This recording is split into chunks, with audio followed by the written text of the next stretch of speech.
Hi everybody. Today we'll look at our workstation use and security policy. Very important for us to keep our workstations secure, not only because of the important business considerations that we have, but because of the HIPAA requirements. Many of you will have on your workstation protected health information, PHI, otherwise known as ePHI, electronic PHI, and we are required by law to provide three kinds of security: administrative, physical security, and technical security. One of the most important parts of administrative security is password security. In the old days, it was thought that if your password couldn't be guessed, for example, I love Miriam, well, who's going to guess that? That it would be very hard to crack. But the reality is that the word I and love and Miriam, they're plain words. And computers have the ability with brute force to go through all sorts of words until they actually find it.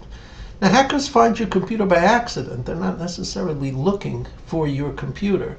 And when they do find it, a little buzzer goes off on their desktop. It says you've hacked into a computer by brute force. Sometimes it'll take a few hours, a few days until they get a ping. And then they look through your computer and steal very important information on your computer. We can't have that. That would be a breach of HIPAA law, and we have to put safeguards into place to make sure it doesn't happen.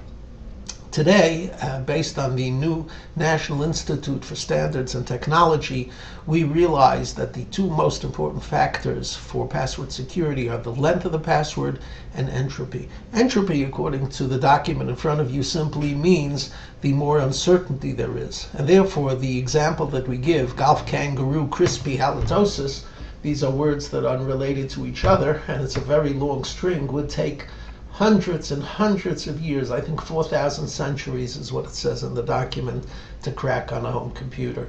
There are a number of examples there of passwords that are very easy to crack, and you may be surprised by how easy they are to crack.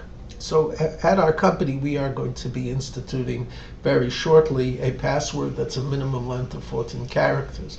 Now, we don't want you to create a password that you can't remember and that you're going to write down on a sticky note and stick onto your computer screen. There'd be no greater violation of the physical safeguards that we are required to provide. So I provide there for you a very easy methodology of coming up with a 14-word password that you'll remember.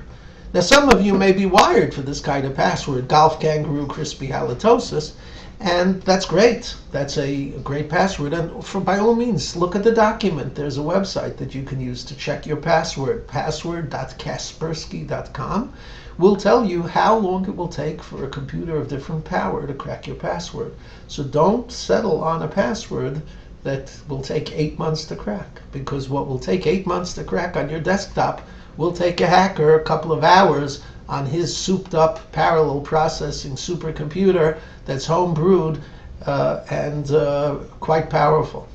So how do you do it if you're not wired to those kinds of words? So I suggest that you take a phone number, not your own phone number, not your spouse's phone number, but that of a close friend or relative.